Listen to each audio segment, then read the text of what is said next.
ina mo! Putang ina nyo! Nasaan? Ayan po, ma'am. Nasaan dito? Adol. Turo mo!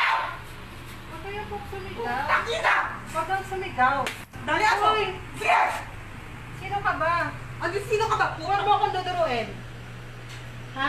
Wala kang karapatan, ma'am. Ituro mo! Ituro mo! Ayun, nasa dulo. Asan? Asan? Dito. Lumakad ka! Lumakad ka! Dito. Lumakad ka! Lakad! Uy, huwag kang ganyan. Lumakad ka! Dali! Ano?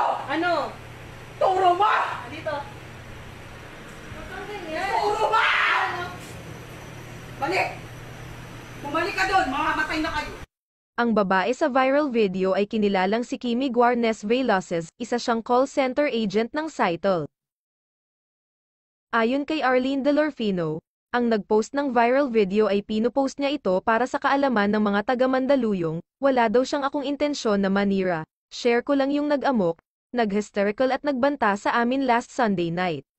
Nung umaga na nagdala siya ng laundry niya, okay na okay pa siya, maayos pa siyang kausap at nakipagbiruan pa sa isang staff namin, nagkasundo kami na iti-text na lang siya kapag okay na ang laundry niya at pwede nang kuhanin, pagkatapos ng usap namin na yon, umalis na siya.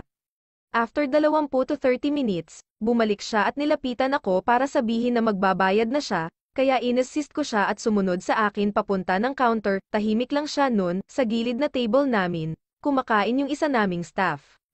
Nakita siya at inalok pa siya kumain, ang sabi niya, no thanks, at sinundan pa ng tanong ng staff namin kung saan siya galing, hindi na siya sumagot, nagpatuloy sa pagkain ang staff namin at nanonood ng video, TikTok, sa cellphone.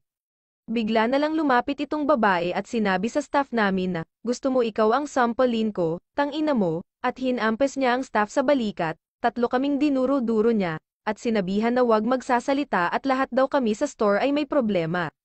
Natulala kami sa kanya saka napapaisip kung ano nangyari. Wala naman kaming ginawa sa kanya para magalit siya sa amin, galit siyang umalis at hindi nagbayad, bago siya makalabas ng store namin, sumigaw siya at pinagmumura kami.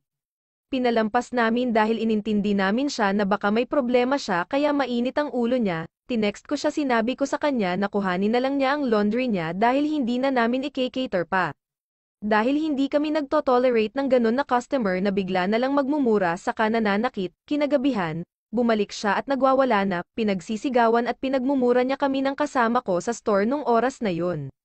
Sinaktan pa niya ako, at pinagbantaan pa kami na mamamatay daw kami, naalarma kami sa sinabi niya kaya humingi na kami ng tulong sa lady guard ng building para tumawag ng barangay Pina Police, Pina Blotter at nakapag-file na kami ng complaint para sa kanya.